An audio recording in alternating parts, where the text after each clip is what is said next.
I'm Wesley Morris, and this is Cannonball. Today, some old movies from 1990. Arnold, you in danger, girl.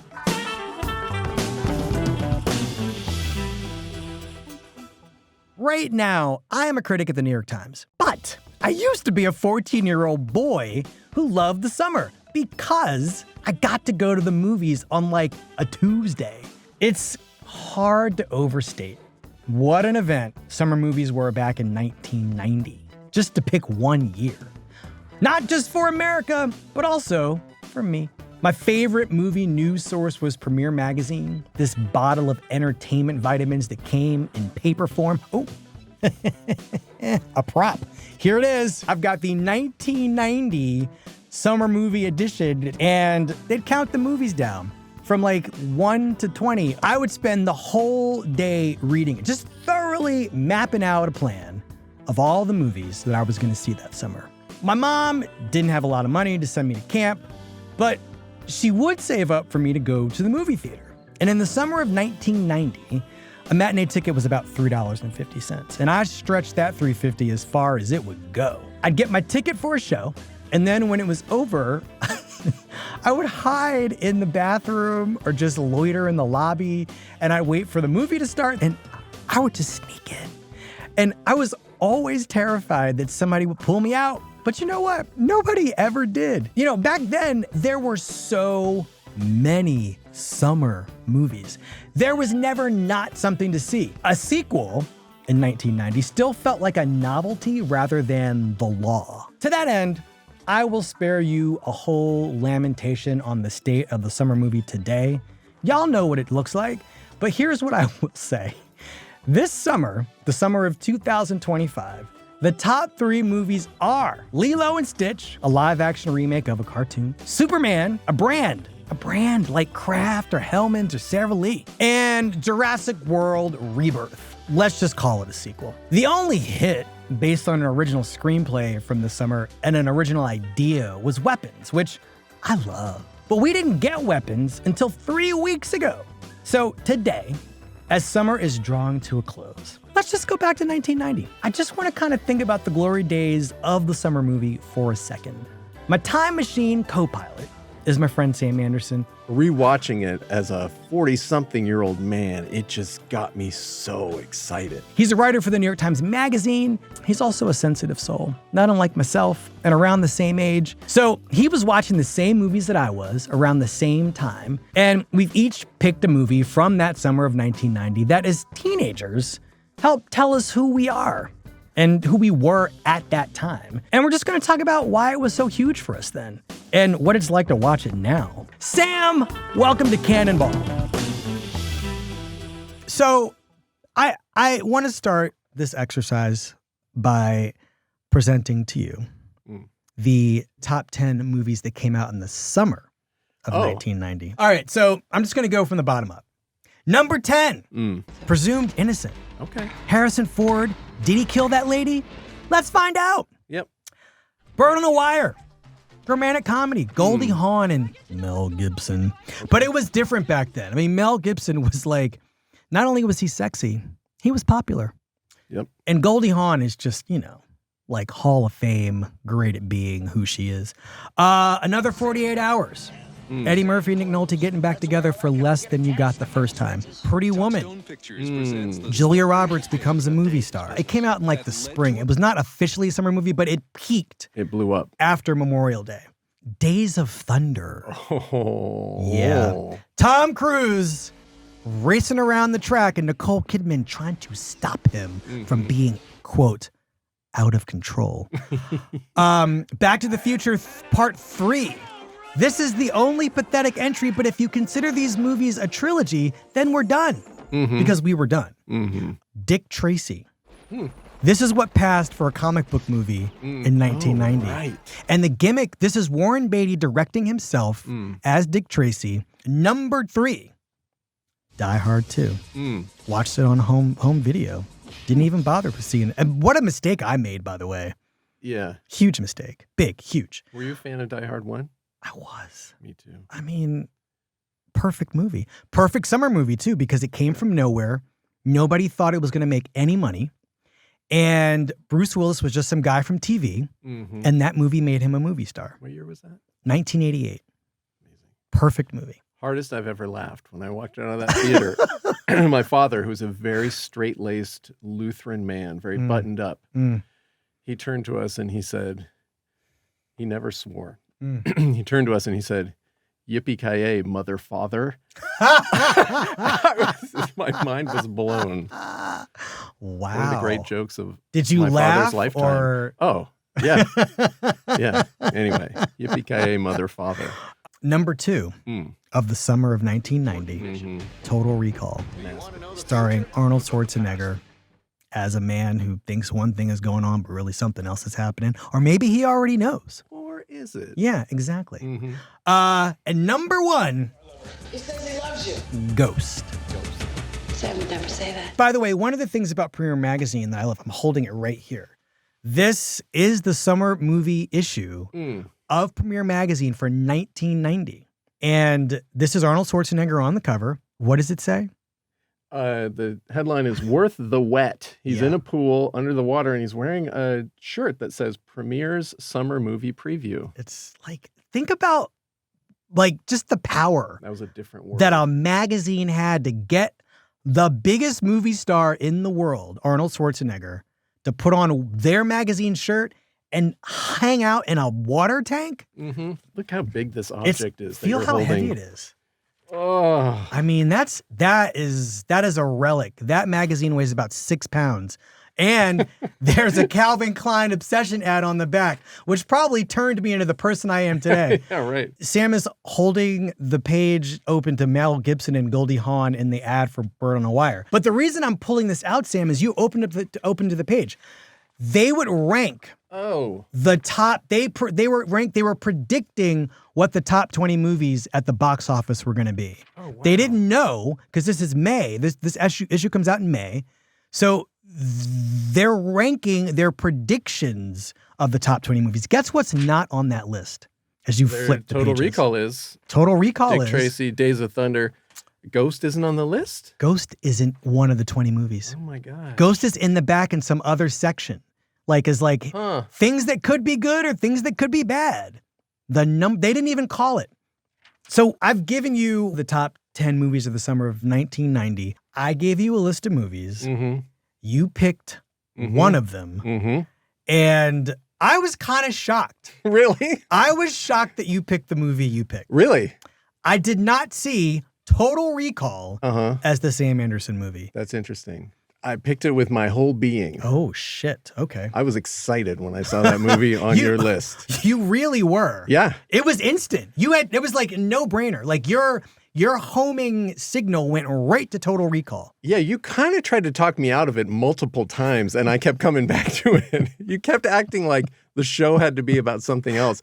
And I kept going over your head to the producers and saying, no, wait a second. What happened to Total Recall? That's the film.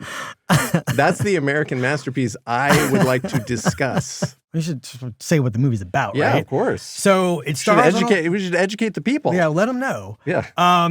Total Recall is the story of a man named Quaid, or Doug Quaid, which is kind of like your first red flag, honestly. Like, what the hell is Arnold Schwarzenegger doing playing a character named Doug Quaid? You know what? It doesn't matter. Because we're giving ourselves over to whatever this experience is going to be. Absolutely. And they are asking for that from the very beginning. Yeah. Yes. Which is never remarked on or explained. But anyway, yes. So, he's a construction worker, seems kind of bored, living in the year 2084. And he, as part of, some kind of life rejuvenation, decides he's going to go because it's very expensive to go to the colony of Mars, because we've colonized Mars. Premonition alert. We have colonized Mars. And Doug Quaid's like, I think what I'd actually like is to go do one of these things I've seen advertised on TV, which is, can't afford to go to Mars.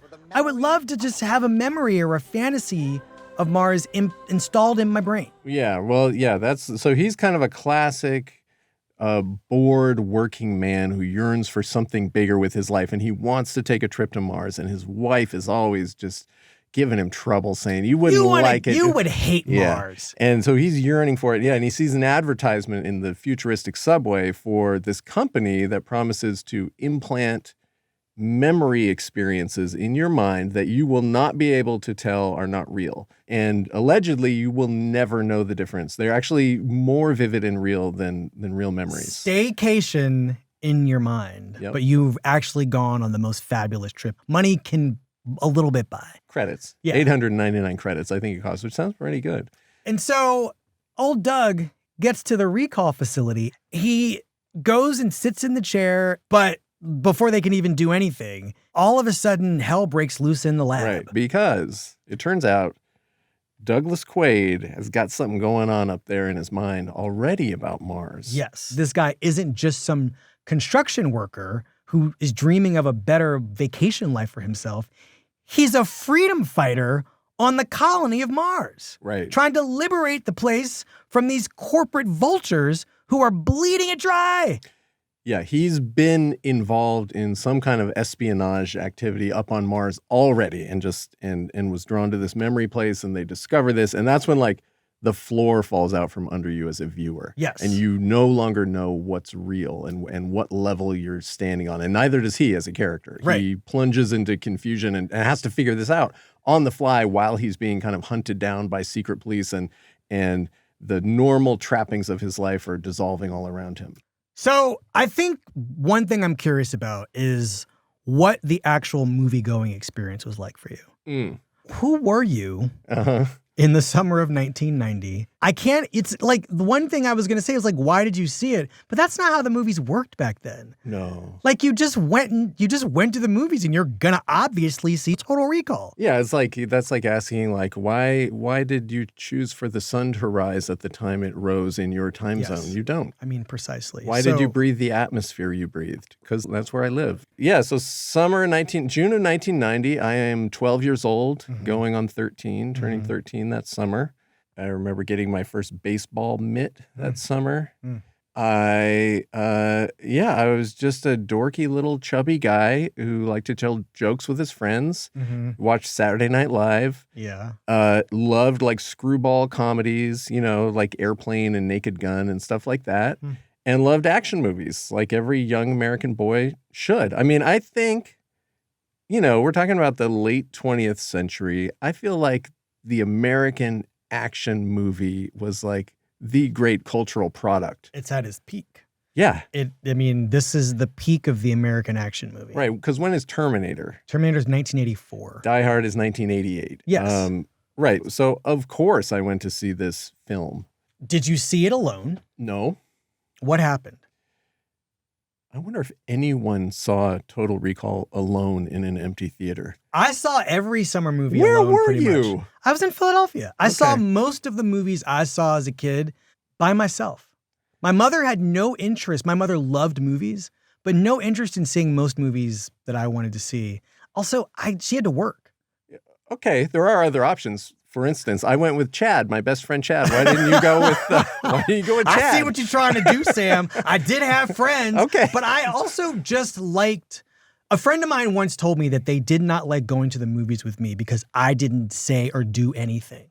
I am a black man from Philadelphia. Do you know what was going on in these movie theaters? I didn't participate in any of that. I was witness to it, but that was not how I wanted to engage or wanted the movie to engage me. I wanted to be fully committed to it. So I usually went alone. I didn't want to have to talk about it when it was over. Nothing. So you go with your homie. Oh, I went Chad. Yeah. It was me, Chad, my brother Pat, and Chris Mathias, the biggest troublemaker in the suburban town of Lodi, California. Wow. Okay. And I remember people being in the theater. And then I got to say, even the credit sequence on this film and the music, these like red sort of dripping credits. Jerry Goldsmith score, yeah. The score just, even now, rewatching it as a 40-something-year-old man, it just got me so excited. And, we start on Mars, and then all the most cutting-edge special effects, people's faces bugging out in their eyes. There's so much kind of like body horror in this film. Yes. Eyes bugging out because of the Martian atmosphere. And the mayhem starts, as you say, pretty quickly. and it's classic Paul Verhoeven, just like meat chaos, right?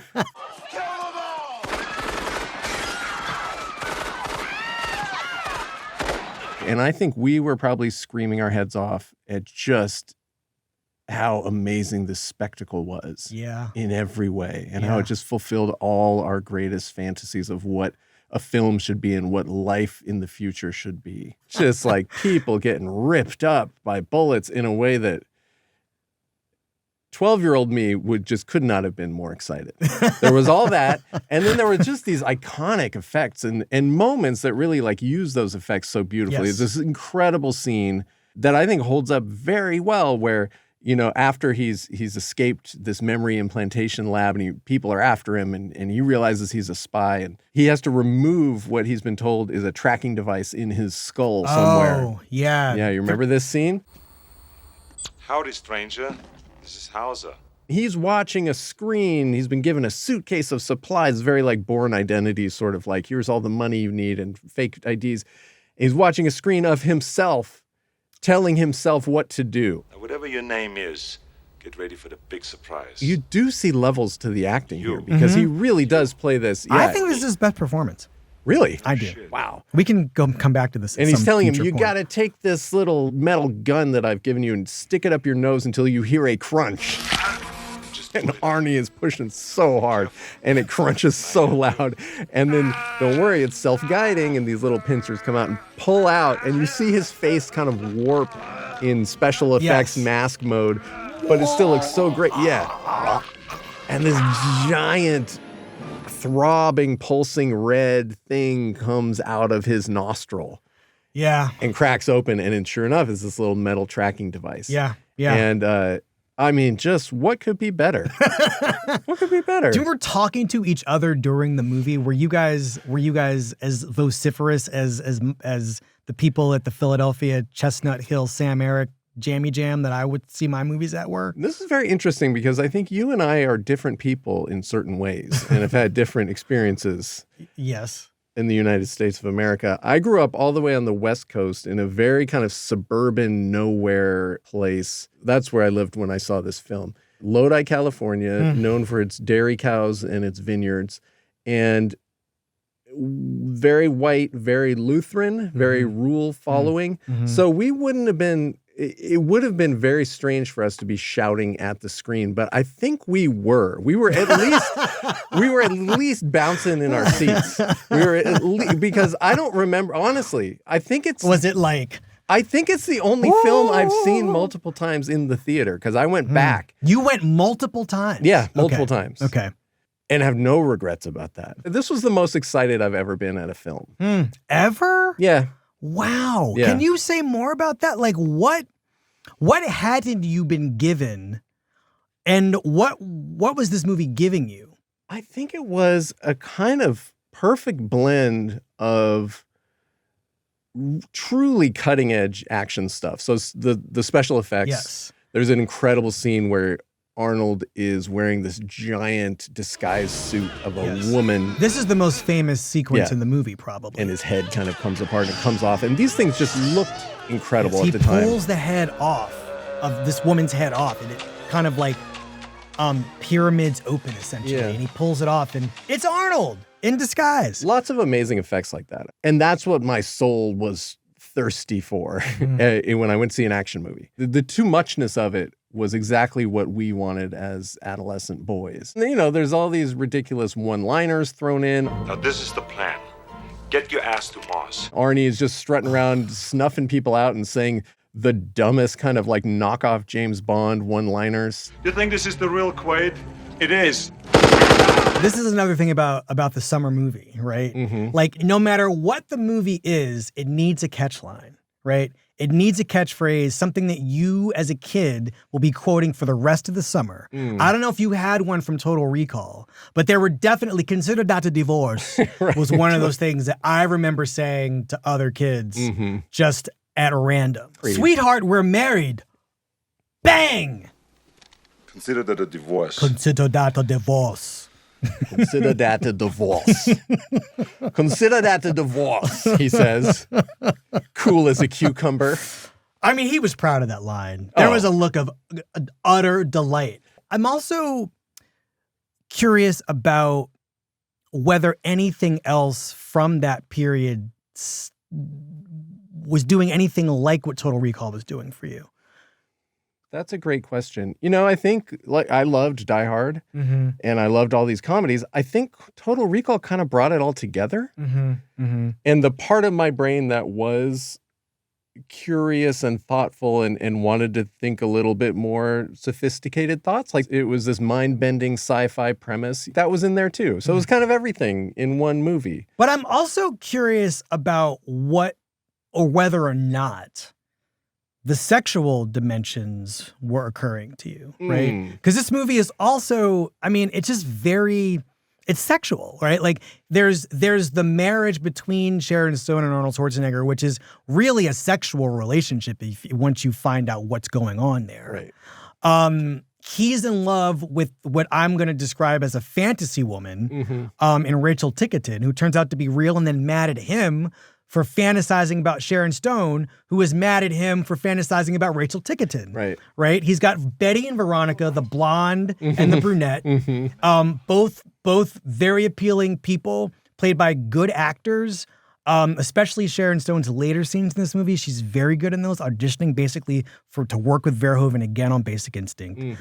But I'm like, what was the sex doing for you? Oh my gosh. There's a woman in this movie with 3 breasts. Yeah, I was wondering if we were going to bring that up. I mean, this is the most, right. Okay. Back then, I wouldn't have known. Okay. I wouldn't have thought, I mean, certainly that image stuck with me and is very embarrassing to think back on. Because why? When I Googled Total Recall, one of the, people also asked questions that came up was, what is the most paused moment in Total Recall? And it's this moment, they go to Venusville. Yes. The kind of red light district of Mars. Yes. Where there are all these the bar prostitutes Tatooine and gambling. Of Total Recall. Exactly. And there is this woman who offers herself to Arnold and opens her shirt, and she has 3 breasts, which I think to me as a 12-year-old boy was the absolute limit of the human imagination and what it might be able to offer us someday. Like just, it's so embarrassing. A 3rd breast. But is the thing that's embarrassing, are you embarrassed now or were you embarrassed at 12? All of it. Okay. So what's embarrassing? And I will be embarrassed in the future. When it's 2084 and you're on Mars. Before you brought it up. This breast is going to haunt you. Yes. But can I just ask, like, what is embarrassing about it now? Did you find it arousing? Was it attractive? Yeah. Okay. Yeah. Okay. What's I mean, do I have to explain what's embarrassing about that? Yeah, maybe a little bit to me. Did you find it arousing? Well, I don't think we can talk about this on the podcast. Kind of the wrong audience, I know, right? but still. But I mean, I actually do find that the movie does have, like a lot of the movies during this period, an eroticism, right? Like an erotic fantasy of being able to choose between 2 women, being able to choose the type of woman you want to spend the rest of your life with. Right. What qualities would you like this creature to have? It's a very sexist movie, I think it's fair to say. Yeah. Is that part of what's embarrassing for you, though? Yeah, for sure. Okay, for sure. okay. I mean, the women are not, the movie is not interested in the women. Yes and no. It's not about the women at all. I'm not under no assumptions. Like the women are sidekicks. They are turncoats. Yeah. They are, almost literal castrators. Yeah. But they're not uninteresting at the same time to me. A 3rd breast is very interesting. Oh, she's not her. Well, I watched it a couple days ago with my son, who's 17. Okay. And said, this was my favorite movie on earth when I was 12 years old. Uh-oh. And one of his comments afterwards was, the woman with the extra boob, she got a lot more screen time than I expected. I thought when she came on screen, that was pretty much going to be it. But no, she comes back several times and there are kind of sight gags and one-liners, and then she gets machine gunned in the back. Yeah, as everybody everyone. just dies a horrible death, either because they're deprived of oxygen or, they're gunned down in a barroom fight. Yeah. So, all right. This movie is full of hard to forget imagery. Mm.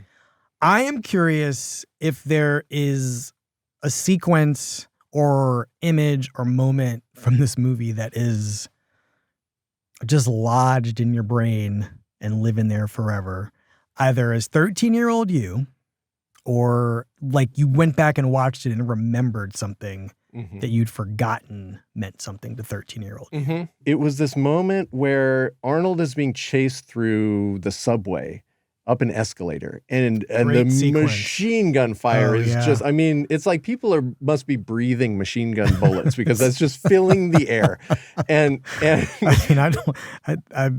God bless you. Go on. And Arnold, to protect himself, grabs hold of a man who's just been shot next to him on the escalator and uses him as a human shield. Yeah, here we go. He's running. There's Michael Ironside, one of the great figures in 80s, 90s B-level action, maybe even D-level action. Cut rate Jack Nicholson. Yes, exactly. Off-brand Jack Nicholson. Off-brand Jack Nicholson. So Arnold's headed up the longest escalators in the history of movies, and he's got his gun out, and these goons are chasing him. And he got machine gun fire from above and coming from below. Yes, he has grabbed this poor now corpse and is using him to stop himself from being shot. And this guy must be made of Kevlar himself. And he is ground beef at this point. And the hamburger just took a sail down the escalator. Verhoeven makes such a meal of that moment. Maybe a human shield had been used in a film shootout before. I don't remember that. But for me, this was one of the central, mind-blowing moments in the film, too. Just that kind of fighting strategy, to just use a guy to save yourself. And the guy, it goes on for a long time, and that body is just getting ripped up. Turned into hamburger, as you say. Very chunky kind of violence. What is this man made of, by the way? And then he swings it, to block fire coming from the other way, and then he throws it as a projectile, and it's like, that blew my mind, and I could not have loved it more, and I remembered it for decades. And then I sat down the other night to rewatch this as a responsible grown-up man with 2 children, and I was pretty horrified by, just the casualness of this violence. Public machine gun fire means something very different, I think, in 2025 than it did in 1990 after wave after wave after wave of mass shootings. It's hard to be delighted at anything that's going on there. And then the notion that you would just grab a guy who was a real human man standing next to you, who's now just dead, and it doesn't really bother you because he's tactically useful to you at that moment. This notion that other human beings are NPCs or sort of non-player characters to be used in your adventure story is pretty disgusting morally. Yes. So I wasn't really down with the human shield scene so much. That, to me, what you've identified as this moral disjunction has always troubled me about the Hollywood approach to action movies. Because, to this day, in so many movies, there is a sequence in a movie purportedly about saving humanity from some terribly destructive force, be they terrorists or, some corporation that wants your memories back. There's an indifference to who matters in the scheme of the moral arc of the movie. Right. And this poor, hunk of meat is irrelevant. And whether it's, a chase sequence that destroys a market in Morocco, just so Will Smith and Martin Lawrence can get away with whatever it is, they're, can catch the bad guys, or Vin Diesel in The Rock can catch the bad guys. Right. I've always found that troubling. Okay. What happens when these guys leave town, when they're on to the next scene that we are watching in the movie? What happens to that basket seller? I think that speaks very well of you. That speaks very well of you and your mother. Oh, well. Because I didn't notice. I I didn't notice, and I wouldn't have understood it in those terms until I was pretty old. And to me, I think the summer movie in general, the action movie in general, Total Recall in particular, is a way for me as a 12-year-old, I was just kind of mainlining American culture and mythology. Mm-hmm. Me too. And what it was feeding me, I can see now, is pretty troubling that we are this special society of individuals, the first society on earth ever made of pure individuals.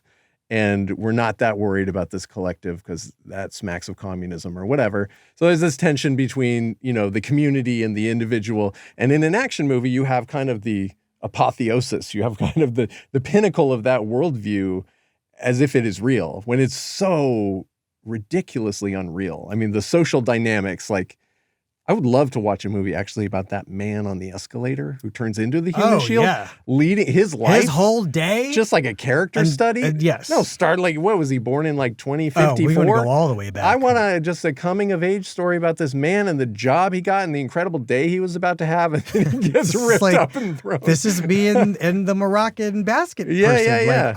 I think about them all the time. Okay, so wait, did you see this movie?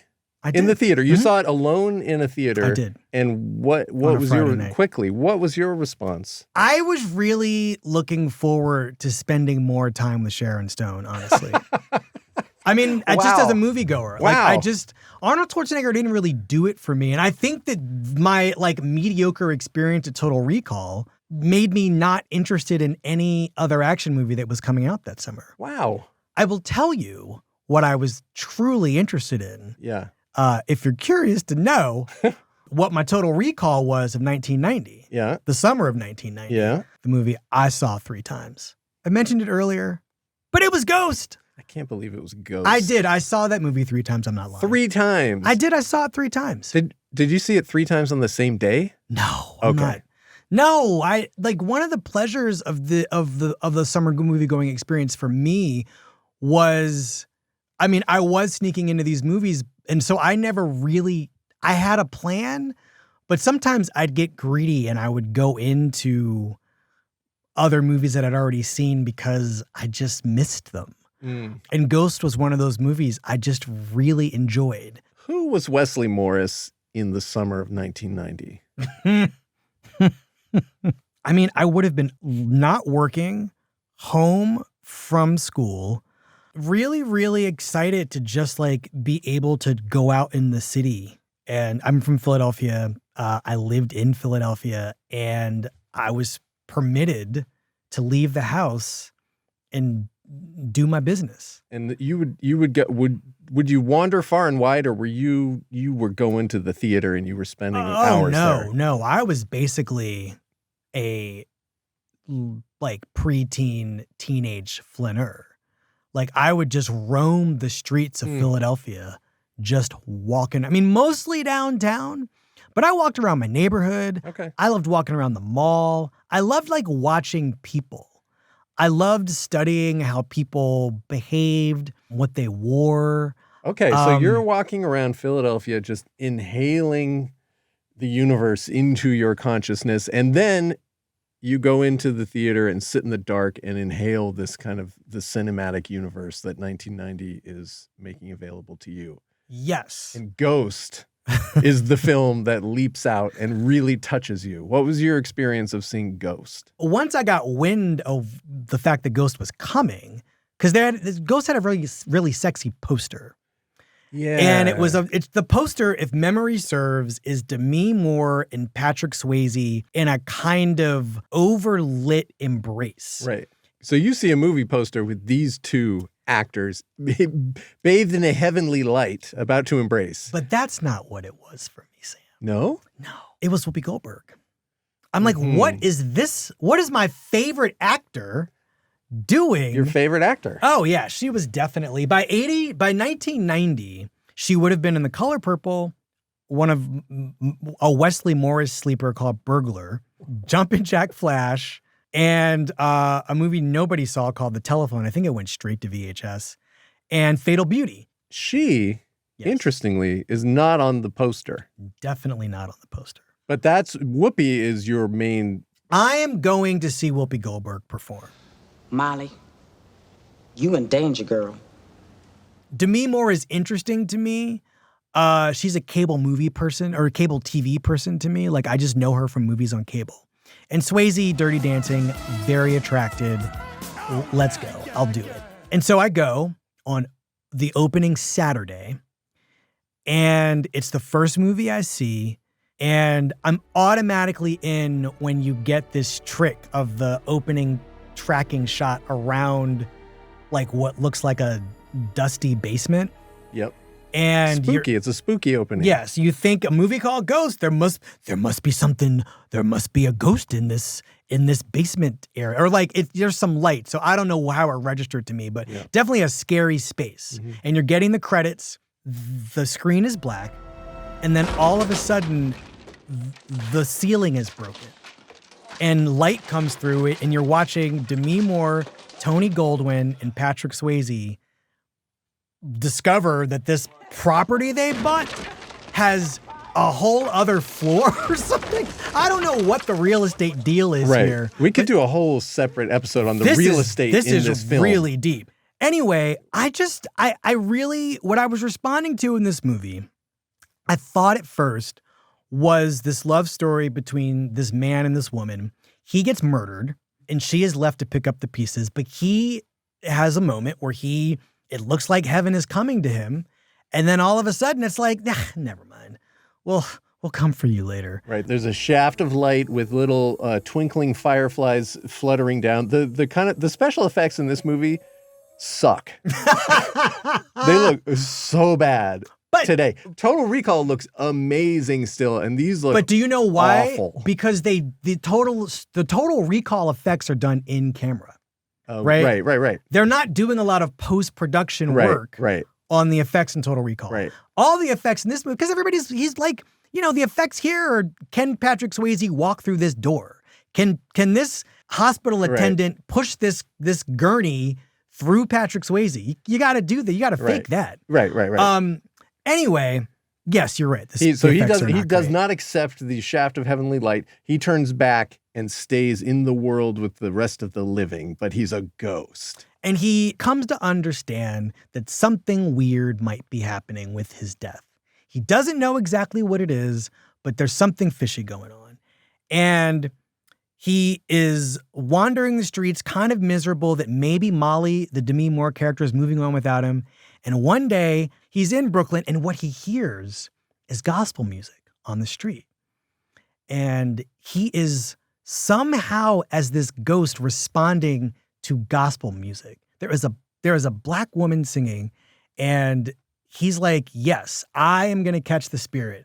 And he goes in to what turns out to be a storefront psychic shop. Right. The psychic is Whoopi Goldberg, and she makes a great entrance at the 39th minute. Sister Oda Mae, grant us the gift of your all-seeing presence. Appear before us now.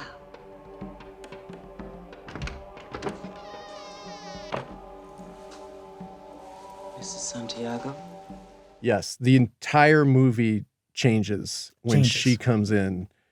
The tone of it, the pace of it, everything about the film changes. And she comes out and she's wearing this great lame muumuu. And her hair, she's been given this big blown out wig. So her hair is straight and huge. And she sits down and she starts to practice her storefront psychic, fraudulence. Right. She's a scam artist. Right, exactly. I want to just play this scene because it's amazing. It's incredible. Yeah. I mean, in the scheme of this movie and as a reorientation of its priorities. Yes. As a storyline. So it's Oda Mae Brown as Whoopi Goldberg's character. She's there with her two sisters on either side of her. Did he know someone by the name of Anna? She's got a crystal ball on the table. Yes. She's not using it. No. Julieta? Josefina? She's exasperated at Maria. She's like, is this right? It's Mama. She is Maria. Yes! Praise God, I knew he was with his mama. So she hears that. Her eyes start to do. Whoopi's doing a lot of eye work in this movie. I'd pay more. She's like, I can't do it. You can't do it. I can't take your money. Oh, way to go. Milk her for every penny. So she's looking around like, what? Did you guys hear that? And the sisters don't hear anything. Right. They think she's losing her mind. And so the cash has been accepted for this new attempt to get a name. And the sisters are confused because Whoopi is looking around like, where is this voice coming from? And her golden the outfit moo-moo is is just glowing. shining. Yes. I believe we can start again. So she starts again. And Patrick Swayze's shaking his head. Praise the Lord. She's convulsing. This actress also playing the client. Her belief is so touching. This is Santiago in our Father's kingdom. We're all hands. I just remember finding this so funny. Yeah. I sat there and laughed at this. Who is that? So Patrick Swayze's now the one in disbelief that she can hear him. So they're having this mutual shock, but it's repelling each other. It's repelling her from him. And the shot here, the camera. The camera is spinning around as they're chasing each other around the table. Hey, you. I remember being a kid and finding it so moving that this woman who she clearly doesn't believe she has this power. Right. Suddenly realizes once this man shows up that she does have it. Mm-hmm. And I found I can only use grown-up language to describe what I felt as a kid. Sure. But I was so fascinated that this white man had gone into this black woman's universe and was interested in communicating with her, realized he could, and she realizes that he can, but she doesn't want it. And he does. Mm-hmm. And so there's this whole, I don't know, that really, the being seen part really spoke to me. The movie has an awareness of the racial dynamic. So he finally explains to her what's going on. She's very annoyed. Are you white? That's an amazing scene when because she can't see him. She can just hear him. All she can hear and is. So she's constantly saying, "Where are you?" And he's like, I'm across the table or whatever.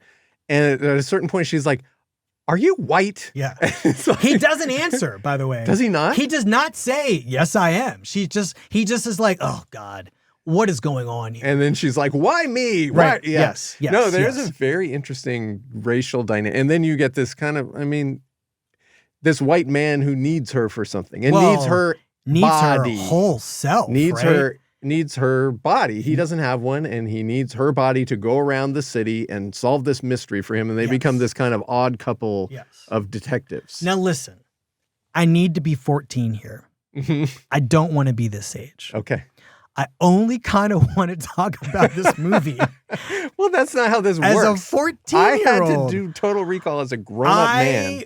But okay, I think the racial truth of this movie is the third breast of Ghost for me. Yeah, I agree.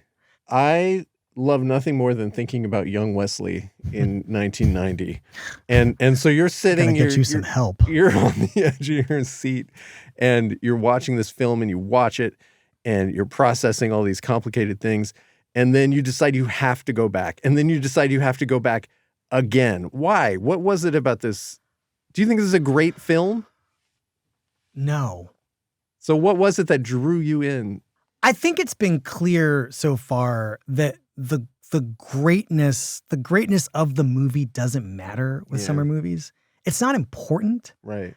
But the answer is like immediately no, it's not a great movie. It's like sort of a good movie. But its goodness is in how satisfying a movie-going experience it is. Right. Right? It's got a great premise. It's a mystery, a romance, a body swap-ish comedy. I will tell you that the third time I saw it, I really wanted to hear people respond to the Whoopi Goldberg parts. That's amazing. I just loved hearing people love her. Wow. I loved that. It was just the sound of a packed house or pretty packed house, like cracking up, legit, like with Whoopi Goldberg, right? I would turn around and just look at the house, laugh at it. Because I already knew what was coming. I wasn't going to miss anything she was turn- doing. Oh yeah, I'd still do that. I still look at people. You watch the people I watching the watch- movie. Even today, I still turn around and watch people watch the movie. Whoa. Every once in a while, yeah. Really? I love that. I don't think I've ever done that in my whole entire life. Also think about how many shots in movies you get of people watching movies and how fake they are. I love watching the real shit. Whoa. Right? I love just turning around and seeing people just be like whatevering in response to something. The point is I just really, my heart was so full at the appreciation that America had. This was the #1 movie of 1990. Not the summer of 1990, but the whole year. Mm-hmm. And my heart was full as a 14-year-old at the fact that I knew, and I could see it watching it today, as an adult. I knew at 14 that the only reason that movie was working was because Whoopi was making it work. Yep. She's the movie. She is. I mean, she won an Academy Award, we should say. I've buried a very major lead here. Whoopi Goldberg won an Oscar for playing this part. I didn't remember and that, she and I'm beat some glad she crazy did. people. Lorraine Bracco in Goodfellas. Annette Bening in The Grifters. Wow. Diane Ladd in Wild at Heart. Like, she beat some great people for that Oscar. Deservedly so, because I wasn't loving this movie until she came into it. She is so alive. She's a movie star. Whoopi just is on a different level. Watching it now as an adult, I'm aware of, in the same way that I think you are going back to Total Recall, there's just nothing like this happening in the big Hollywood movies we get in the summer now. I have never been a declinist, really. So I always think, the summer movie has changed for sure. Yes. Very different. And there's a whole economic kind of superstructure behind that and cultural differences. It's a whole other conversation. Huge forces, right? Right. But important ones that have direct bearing on the nature of the movies we get now versus the ones we got. Like the summer movie, we should say, is a development in the last 50 years of moviegoing. Right. The summer movie begins. The idea of a summer movie begins in 1975 with Jaws. With Jaws. Did I really nail that? You dingity ding ding ding. Pulled it right. Yes, Jaws. Okay. Jaws is 50 years old this year. Okay. So the summer movie is a historical thing.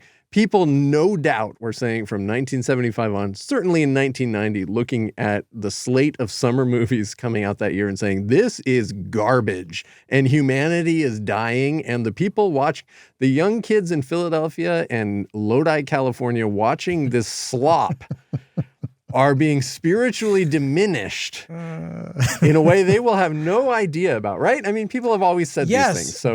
But there are these shifts generationally in terms of the way these movies have been received, right?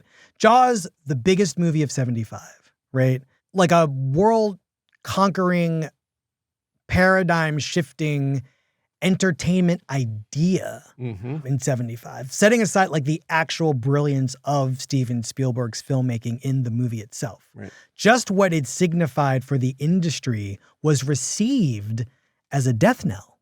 Right. Because it then meant that these studios were then going to be programming movies to play in the summer. And it was going to bastardize a whole zone of ideas and ideas making, right? Show me the lie. Right. Right. I mean, we've always been in a free fall from something, and we've always been producing greatness at whatever moment we're in. And I think we still are in certain ways. I saw the Minecraft movie. I saw it with my son. And? I enjoyed it. Okay. You know why? Because there's a movie star in it. Yes. Jack Black is incredible in that film. People are throwing popcorn at the screen and they're screaming and they're singing. My son's friends were there from high school and they were shouting and singing along and it's a big, raucous, fun summer movie experience, and it really felt like that. And I don't care about the Minecraftness of it in the same way I don't care about the twirling, twinkling lights of heaven and Ghost. It's Whoopi Goldberg and it's Jack Black, and that's good. I have two thoughts about that. Okay. Thought number one is I just want to be clear. This is a spring movie. That's true. Minecraft is officially not a summer movie. Oh, yeah. Okay. That's A. Huh. B, This is a movie based on a video game, right? So there's a way in which there's a snake eating its tail aspect of the Minecraft success. Sure. And that's disturbing to me because in 1990, I was not being given anything that I'd previously had before, except maybe some movie stars and some genres. I mean, I don't know. You're gonna now say something very sophisticated. I absolutely am. But it is on its face different. I think you are a little bit old man shouting at cloud. I'm not. I think in 90 we were getting, you were going to see Whoopi Goldberg. Yeah. I was going to see Arnold Schwarzenegger, and I was going to see some Star Wars-like spectacle of violence and chasing and whatever. But it wasn't Star Wars. I think the and movies have always been snakes eating their own tails. That's all the movies is. Look at Buster Keaton making movies about movies. No, they're like at best, right? Like at their best, it's skin shedding, right? It's snakes eating other animals. Oh. Right? Yeah. It's not what we're getting now, which is like a closed loop. Yeah. So I don't know. It just feels like I'm just grateful for this experience because I don't think we're sitting here talking to each other if I have a different one. Yeah. I am very glad that you loved Ghost as much as you did back in the summer of 1990, and then I got to hear you talk about it. I feel the same way. Sam, can you feel me? With all my heart. Says with all his heart.